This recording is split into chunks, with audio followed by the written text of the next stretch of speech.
such an insidious disease. I just hate cancer. Cancer's a nasty thing, a really nasty thing, and probably everybody here has been touched either by the Leslie family or somehow their family's been touched by cancer, so everybody knows how bad it is. Cancer is just a terrible, terrible disease. We've all been affected by it, and to see it happen to children is just beyond heartbreak. It's something that none of us should have to experience or to see or to live through. I think pediatric cancer is one of the saddest things. And one thing that I remember about Carson is that he really lived life to the fullest. Carson was just a wonderful, vibrant young man, full of energy, full of life. But the one thing that really stood out was his swagger, just the way he carried himself.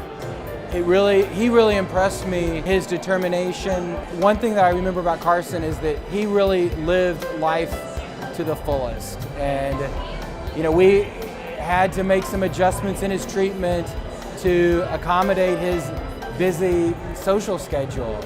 He had people that he wanted to meet, things that he wanted to do, things that he wanted to see. There's 7,000 rare diseases, and 50% of pediatrics make up the rare disease community. And then 30% of those kids die before their 5th birthday. It's a hope for life, a hope for future generations that could escape this disease. They could have a future and have a life that, like Carson wanted to have. He so longed to have, but it was cut short.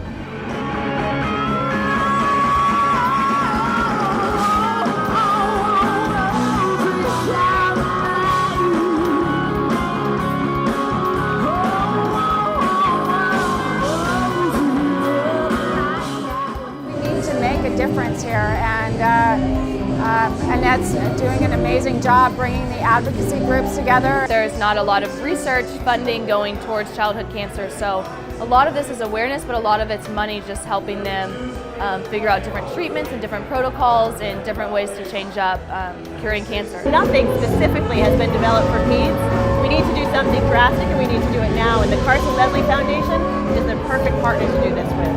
There's such tremendous opportunities in science and technology that are going on in oncology for adults. And I see the Carson Leslie Foundation being able to bridge that gap between what's happening in adult for pediatric brain cancer. Treatment of a medulloblastoma is very intensive, and it includes over 6 weeks of radiation to the brain and then about 11 months of chemotherapy. And we started to explore what we can do in the pediatric research space and looking for partners, because it's one of those areas of research where you just can't do it alone. And we found our way to Carson Leslie Foundation because they are a force to be reckoned with. So one thing we have going on here is Carson's Corner, and lots of the proceeds would go directly to children's where teens that are fighting the battle get to go and relax and hang out, and it's just a fun place for them. And I know Annette's very passionate about that. Carson didn't have somewhere like that to go at the hospital. He invited me with him to a George Strait concert. It was still to this day the best concert I've ever been to. 1, because I love George Strait, and 2, because I got to go with Carson. We got to meet some big shots. And I was wearing a pretty cool Rangers jacket. It was a new thing that come out from 47 brand and looked really old school. And someone said, "Hey, really like your jacket. Would you sell it?" And I said, "Sure." So I took it off, and I can't remember. I think we might have gotten $500 or $600 for it. I'm his pastor, got to know him well. We sat and talked about his cancer. We talked about life.